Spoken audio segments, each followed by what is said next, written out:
Happy holidays. Welcome to the live from my mom's house. I'm still home with my family.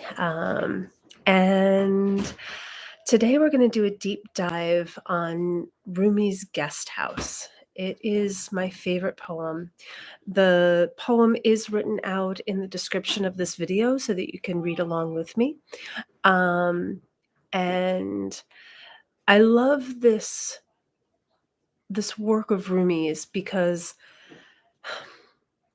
it really teaches how we can use everything that arises in our life and not just use it, like love it and trust it as the path to a more connected and uh, as the path to a better life, right? And that's really the work to me, is how do we build and create a life that is deeply connected, deeply accepting, that in the midst of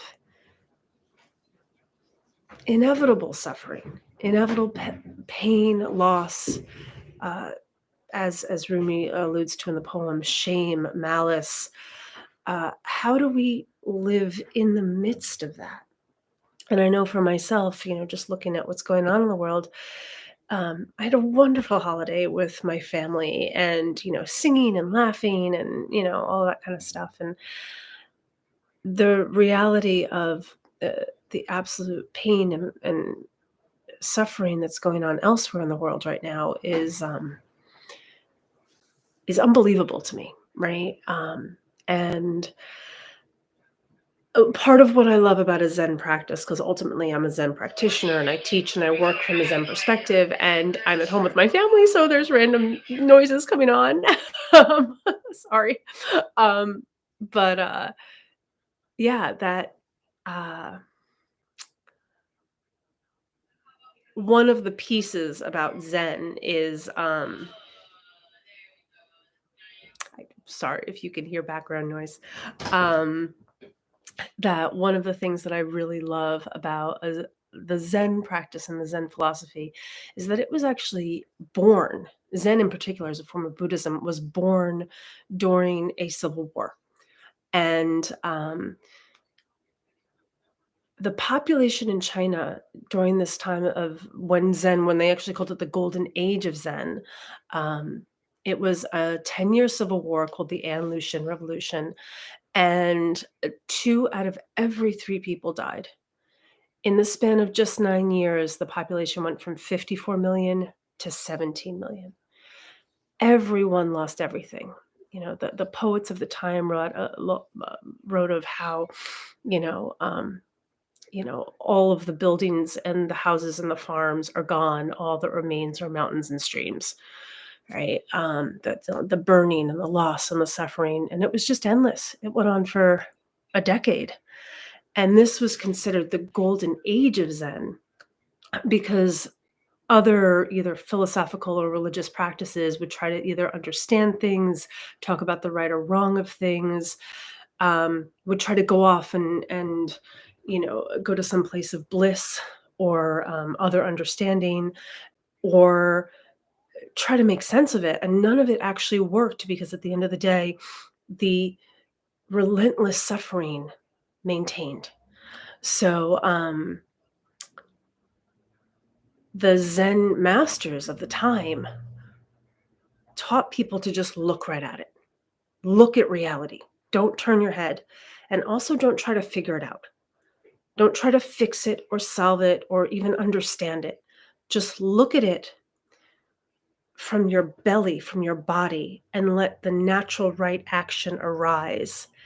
That and that is what living in integrity is. And that's so much of the theme of everything that we've been talking about in the past few weeks, right? Since I've started these lovely YouTube lives, is how do you live in integrity?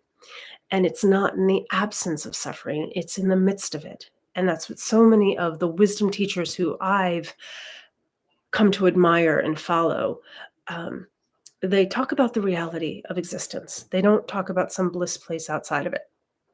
And that's where this poem that's in the comments by Rumi really comes in. So, let me see if I can do this. All right, there we go. There we go. Okay. So I have it up here on the screen. This is the translation by Coleman Barks. This being human is a guest house. Every morning, a new arrival, a joy, a depression, a meanness. Some momentary awareness comes as an unexpected visitor.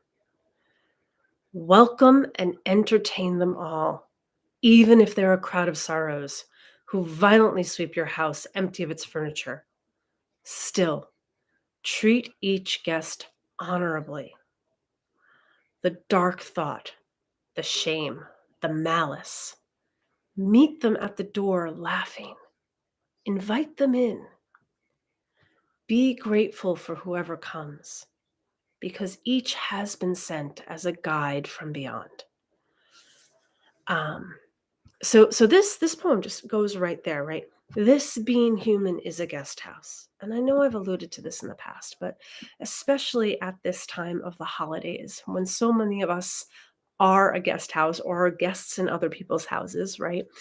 We're always the guest in our own house as well, right? And this poem to me is one of the ultimate teachers of how to live a life connected in the midst of suffering, in the midst of reality, but deeply connected.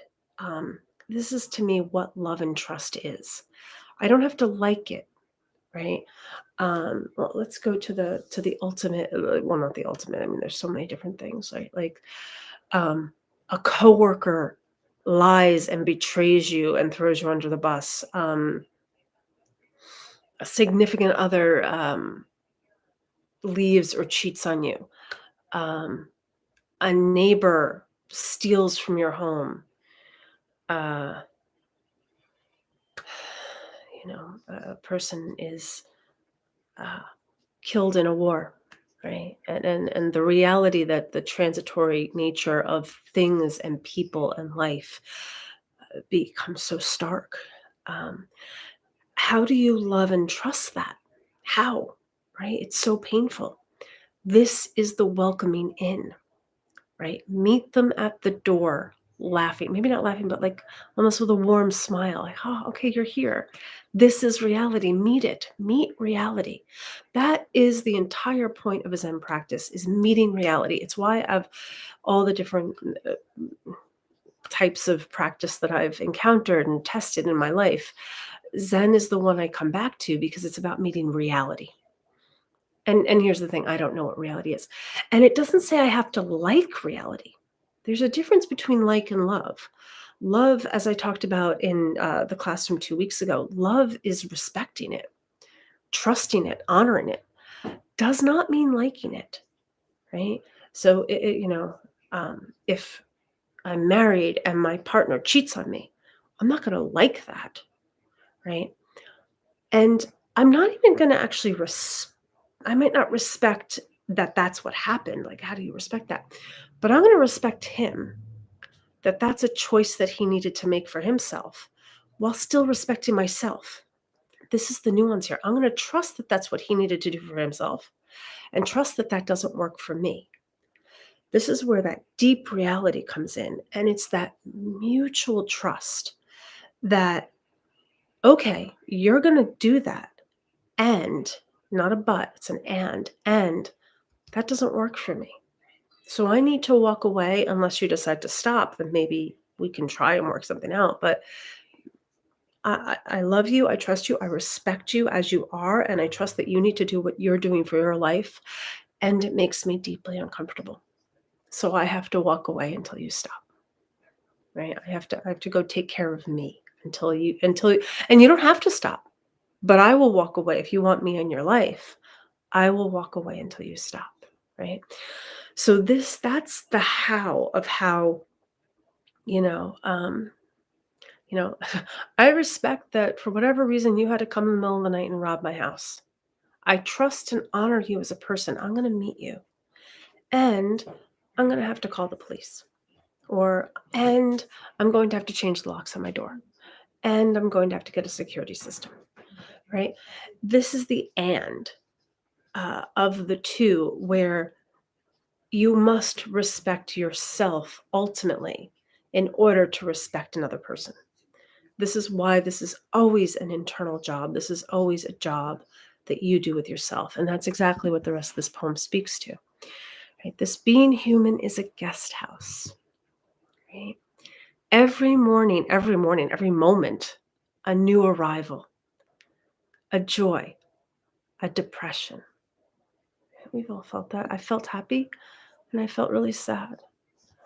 Right? A meanness. How often do we catch ourselves? If we're really honest with ourselves, I can be quite mean. I can be quite mean. And when I realize it, ouch, it's an ouch, it's an internal ouch, right? So, ah, these are my guests coming as unexpected visitors. That momentary awareness of my own malice or shame or meanness or joy, right? Welcome, entertain them all. I really do love this imagery of if I am the proprietor of an innkeeper, of an inn, if I'm the innkeeper or proprietor of an inn, I don't know who's coming to my door. And if I'm going to welcome them in, I can't assume that I know who they are or what they're about because that's rude, right? There's all the old fables with the old haggard lady or the old like ugly man who comes to the door and they turn out to be like a queen or a prince or something else. Don't believe the labels that you see. Well, that goes for some fairy tale as much for your own emotions. Oh, there's a meanness that I see arising. Can I be curious about it? There's a joy. There's a depression. Can I not know what this is? That's the practice, the not knowing. Yeah. Um, that's how you meet them and you welcome them in requires your not knowing. To be intimate with any guest that arrives, whether a person or a feeling inside you, requires your curiosity towards it, your openness towards it, right? And then entertain it. Now, in a true guest house, how would you entertain a person, right? You'd ask them what they want. You don't assume that you know, right? Do you need anything? Maybe they don't. Maybe they want to be left alone, right? What, if anything, do you need from me? That's how you entertain someone, right? Can I get you a cup of tea? Can I get your bags? Can I take your bags? Take the baggage. Bring it in, right? As you practice this within yourself, trusting and respecting and loving all the aspects of yourself, you will build a habit of that then later slowly, in my experience, translates into loving and trusting others exactly as they are. And that's when the real magic happens because I know even in myself, when I start to really love and trust all of me, is when I really relax. And then the real love and kindness in me grows, right? Because I'm practicing being loving and kind towards myself, towards my shame, towards my malice, right? And he says, like, welcome and entertain them all, even if they're a crowd of sorrows who violently sweep your house empty of its furniture.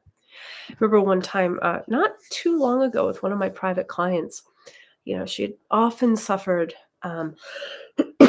from bouts of severe depression, and she's a therapist herself. She's a psychologist, um, and had often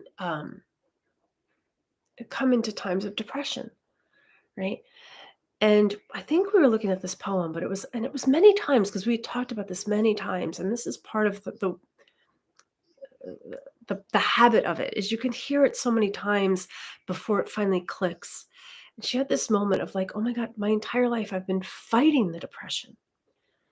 What if it was my friend? What if it was my guide? And that's exactly what he says at the bottom, right? Be grateful for whatever comes because each has been sent as a guide from beyond, right?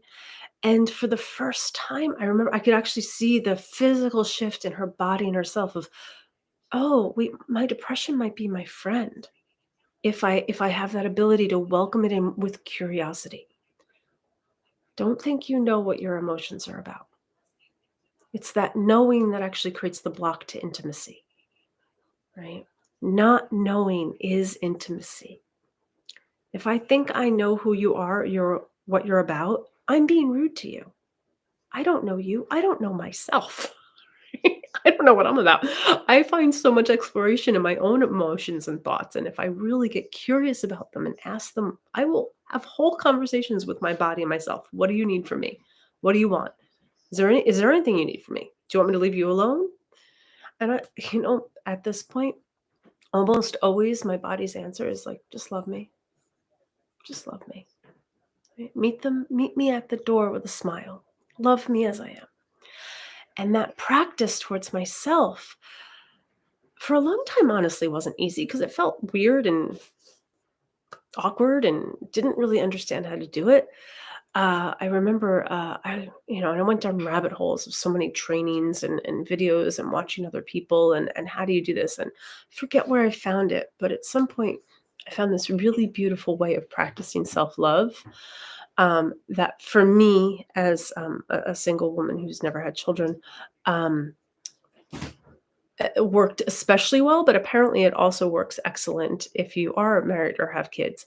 But not everyone has this, is to think of a pet, a beloved pet. There's something unconditional about animals, especially when they're our pets, right? And we have a real intimacy with an animal.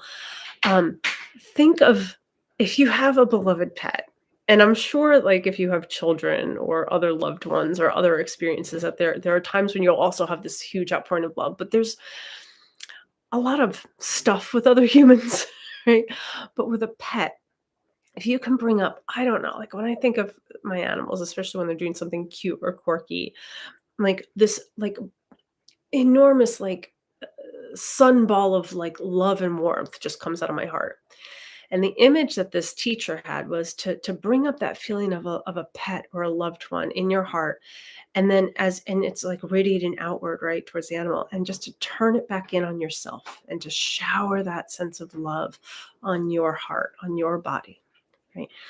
As a simple practice of turning it back in towards yourself. Yeah.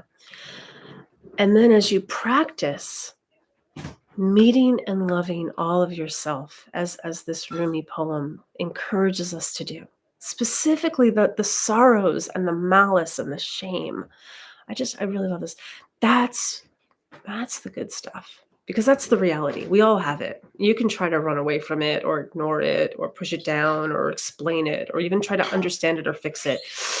That's all pretty rude. It's very rude to yourself. Like if I'm in a place that's tough and someone tries to help me or fix me, I'm like, oh, it's just more work. Like, oh, it's not what I need.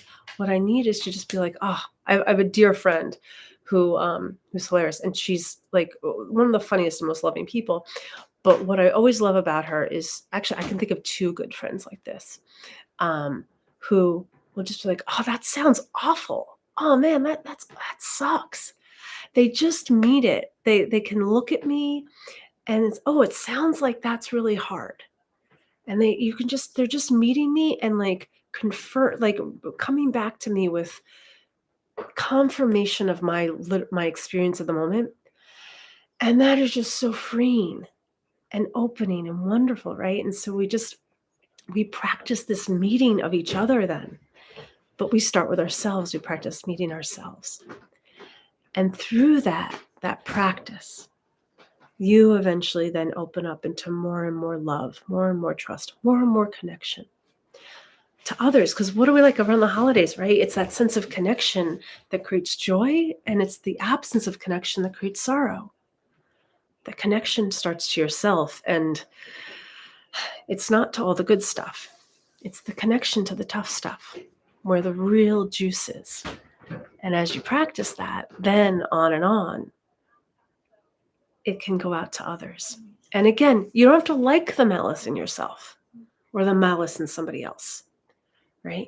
For me, when I find it in myself, it's a time for me to, ooh, I'm not comfortable with my own malice. All right. What do I need to know, say, or do about that? I get into a conversation with myself. And I'm not trying to deny it. I'm like, oh, what is that? Where's that coming from? What is that about? I get curious about it. I see its roots are just like every other thing, right? Are always pain or fear.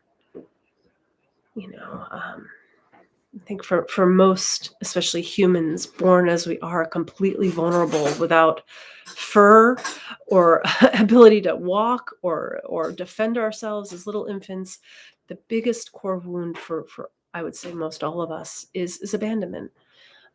Because if we're abandoned, we die as humans. Unless you're much older, right? But as an infant and a child, to be abandoned is immediate death. So what do we have to do? How do we have to self manipulate in order to maintain a connection and love, right? And then how does that later harm ourselves?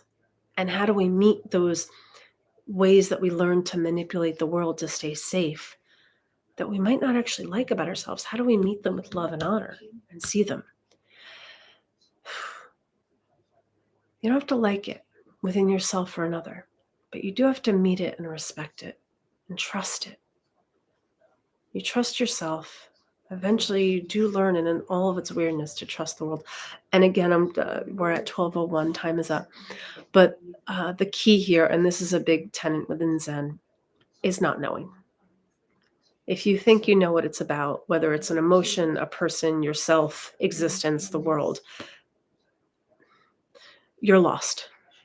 It's beyond finding out. Right? It's beyond knowing. And knowing is just one sense, right? We don't want to be limited by the mind. Everything you think is based in language. Language is a tool, it's not reality. I say the word water, I don't have water. There's no water around me. I forgot to bring water with me. I could say water 1,000 times and I'm not going to have a glass of water, right? The word is not reality. The thought is not reality, right? The mind is a useful tool, but it's just one. There's also hearing and sight and taste and touch, right? And feeling, right? And these are just the 5 or 6 senses that we know that we have, right? And we know by studying other animals and bugs and stuff that there's so many more colors and frequencies that we cannot see or hear or perceive. So when I say it's beyond finding out, I mean that. It's beyond the ability of our actual sense organs that we have. So that's where that intimacy that comes through not knowing becomes almost exciting. It's beyond our knowing. And when you move into the unknown, at first it is a little scary, but ultimately, that's where the real deepness of connection to yourself, to others, to the world comes from, at least in my experience. You must check that out for yourself. Thank you all for being here. Put any questions or comments down below. I will try to answer them all. I'm so grateful for your time. Have the happiest of holidays. And I will see you hopefully at Thursday's practice class, where we actually do the work of sitting with ourselves. Because all my talking is, talking doesn't do it. It's like talking about push-ups until you get on the floor and do it. Doesn't matter, right? The practice is in the sitting. How do you practice being with reality? You sit in it. You breathe. That's what we do on Thursday. I hope to see you guys Thursday for the actual practice, which is that's the whole point. Thank you all. Happiest of holidays. And a huge thanks to my family who's been trying to be quiet and really respectful. And they're so awesome. And I'm so grateful for them for doing that, because we have a house full of people and it's not easy to stop everything when somebody's got to do something. So I'm super grateful for my family. Love them so much. There's all my presents in the background. Love you guys. Thank you. Happy holidays. See you Thursday, and see you live here next Tuesday. Bye.